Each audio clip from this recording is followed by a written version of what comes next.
ಓಂ ಶ್ರೀ ಗುರುಭ್ಯೋ ನಮಃ. ಫ್ರೆಂಡ್ಸ್, ಎಲ್ಲರಿಗೂ ನಮಸ್ಕಾರ.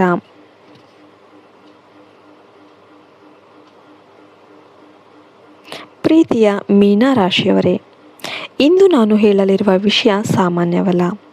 ಇದು ನಿಮ್ಮ ಜೀವನದ ಆಳವಾದ ಸತ್ಯಗಳನ್ನು ತೆರೆದಿಡುತ್ತೆ. ನೀವು ಎಲ್ಲರ ಮೇಲೂ ತುಂಬ ನಂಬಿಕೆ ಇಡ್ತೀರಾ, ಆದರೆ ಇದೇ ನಂಬಿಕೆ ಕೆಲವೊಮ್ಮೆ ನಿಮ್ಮ ಜೀವನದಲ್ಲಿ ದೊಡ್ಡ ಸಮಸ್ಯೆಗಳನ್ನು ತಂದಿದೆ. ನೀವು ಹೃದಯದಿಂದ ಒಳ್ಳೆಯವರು, ಯಾರನ್ನು ನೋಯಿಸೋದಕ್ಕೆ ಬಯಸೋದಿಲ್ಲ. ಆದರೆ ನಿಮ್ಮ ಈ ಸ್ವಭಾವವನ್ನು ಕೆಲವರು ದುರುಪಯೋಗ ಮಾಡಿಕೊಂಡಿದ್ದಾರೆ.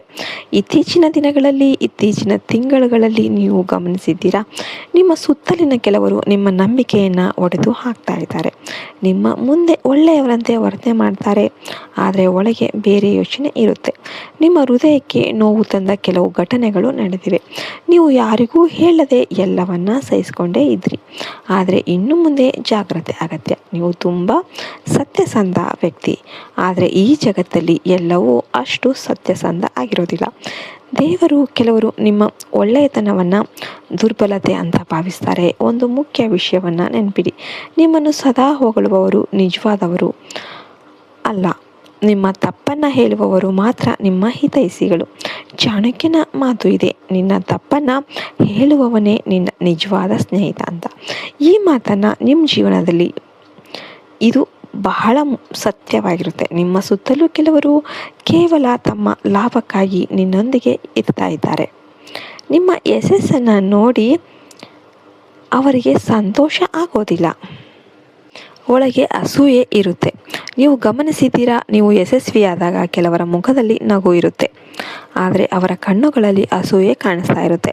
ಈ ಜಗತ್ತಲ್ಲಿ ನಿಮ್ಮ ಪ್ರಗತಿಯನ್ನು ನೋಡಿ ನಿಜವಾಗಿ ಸಂತೋಷ ಪಡುವವರು ನಿಮ್ಮ ತಂದೆ ತಾಯಿ ಮಾತ್ರ. ಆದ್ದರಿಂದ ನಿಮ್ಮ ಕೆಲಸಗಳನ್ನು ಎಲ್ಲರಿಗೂ ಹೇಳೋದಕ್ಕೆ ಹೋಗಬೇಡಿ. ನಿಮ್ಮ ಹಣ, ನಿಮ್ಮ ಯೋಜನೆ, ನಿಮ್ಮ ಯಶಸ್ಸು ಎಲ್ಲವನ್ನ ಗುಪ್ತವಾಗಿಡಿ. ಯಾರಿಗೂ ನಿಮ್ಮ ಮುಂದಿನ ಯೋಜನೆ ಹೇಳಬೇಡಿ, ಇಲ್ಲವಾದರೆ ಕೆಟ್ಟ ದೃಷ್ಟಿ ನಿಮ್ಮ ಪ್ರಗತಿಗೆ ಅಡ್ಡಿಯಾಗಬಹುದು. ನೀವು ನಿಮ್ಮ ನಿಜವಾದ ಒಂದು ಶ್ರಮದಿಂದ ಎಲ್ಲವನ್ನು ಕೂಡ ಸಾಧಿಸಿದ್ರಿ, ಇದು ನಿಮ್ಮ ಶಕ್ತಿ. ಆದರೆ ಈ ಶಕ್ತಿ ಅಡ್ಡಿಯಾಗೋದಕ್ಕೆ ಕೆಲವರು ಪ್ರಯತ್ನ ಮಾಡ್ತಾ ಇರ್ತಾರೆ. ಗುರೂಜಿಯ ಸಂದೇಶ ಏನಪ್ಪ ಅಂದರೆ, ನಿಮ್ಮ ಜೀವನದಲ್ಲಿ ಈಗ 3 ಜನ ತುಂಬ ಅಪಾಯಕಾರಿ ವ್ಯಕ್ತಿಗಳು ಇದ್ದಾರೆ. ಮೊದಲ ವ್ಯಕ್ತಿ ನಿಮ್ಮ ಸಂಬಂಧಿಕರಲ್ಲಿ ಒಬ್ಬ. ಈ ವ್ಯಕ್ತಿ ನಿಮ್ಮ ಜೀವನದ ವಿಚಾರಗಳನ್ನು ತಿಳಿದುಕೊಳ್ಳೋದಕ್ಕೆ ಪ್ರಯತ್ನ ಮಾಡ್ತಾ ಇರ್ತಾರೆ. ನಿಮ್ಮ ವಿಷಯದಲ್ಲಿ ಹೆಚ್ಚು ಆಸಕ್ತಿಯನ್ನು ತೋರಿಸ್ತಾರೆ, ಆದರೆ ಅವನ ಉದ್ದೇಶ ಶುದ್ಧವಾಗಿ ಇರೋದಿಲ್ಲ. ಈ ವ್ಯಕ್ತಿ ನಿಮ್ಮ ಮೇಲೆ ನಿಯಂತ್ರಣ ಪಡೆಯೋದಕ್ಕೆ ಯತ್ನಿಸ್ತಾ ಇರ್ತಾರೆ, ನಿಮ್ಮ ಮನಸ್ಸನ್ನು ಅಶಾಂತಗೊಳಿಸ್ತಾರೆ. ಎರಡನೇ ವ್ಯಕ್ತಿ ನಿಮ್ಮ ತುಂಬ ಹತ್ತಿರದ ಒಬ್ಬ ಸ್ನೇಹಿತ. ನೀವು ತುಂಬ ನಂಬಿದ್ದ ವ್ಯಕ್ತಿ, ಆದರೆ ಈ ವ್ಯಕ್ತಿ ನಿಮ್ಮ ಮೇಲೆ ದ್ರೋಹ ಮಾಡೋದಕ್ಕೆ ಸಾಧ್ಯತೆ ಇದೆ. ಈ ವ್ಯಕ್ತಿಯೊಂದಿಗೆ ನಿಮ್ಮ ಆಲೋಚನೆಗಳು ಹೊಂದಿಕೆ ಆಗೋದಿಲ್ಲ, ನಿಧಾನವಾಗಿ ದ್ವೇಷಕ್ಕೆ ಕಾರಣವಾಗುತ್ತೆ. ಮೂರನೇ ವ್ಯಕ್ತಿ ಒಬ್ಬ ಮಹಿಳೆ. ಅವಳು ನಿಮ್ಮ ಜೀವನದಲ್ಲಿ ದೊಡ್ಡ ಸಮಸ್ಯೆ ತರಬಹುದು. ಅವಳು ನಿಮ್ಮ ಮೇಲೆ ಅಸೂಯೆ ಹೊಂದಿದ್ದಾಳೆ. ಅವಳು ನಿಮ್ಮ ವಿರುದ್ಧ ಗೂಢ ಚಟುವಟಿಕೆ ನಡೆಸಬಹುದು, ನಿಮ್ಮ ಹೆಸರನ್ನು ಕೆಡಿಸೋದಕ್ಕೆ ಪ್ರಯತ್ನ ಮಾಡಬಹುದು. ಆದ್ದರಿಂದ ಮೀನರಾಶಿಯವರೇ, ಈಗ ಸಮಯ ಬಂದಿದೆ. ನಿಮ್ಮ ಜೀವನದಲ್ಲಿ ಯಾರು ನಿಜ, ಯಾರು ನಕಲಿ ಎಂಬುದರ ಗುರುತಿಸುವ ಒಂದು ಸಮಯ. ಎಲ್ಲರ ಮೇಲೂ ಅಂಧ ನಂಬಿಕೆ ಇಡೋದಕ್ಕೆ ಹೋಗಬೇಡಿ. ನಿಮ್ಮ ಮನಸ್ಸಿನ ಮಾತನ್ನು ಕೇಳಿ.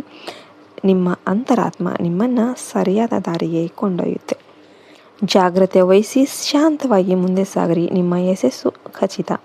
ನಿಮಗೆ ವಿಡಿಯೋ ಇಷ್ಟ ಆಯ್ತಂದರೆ ವಿಡಿಯೋಗೆ ಒಂದು ಲೈಕ್ ಕೊಟ್ಟು ಜೈ ಶ್ರೀರಾಮ್ ಅಂತ ಕಮೆಂಟ್ ಮಾಡಿ.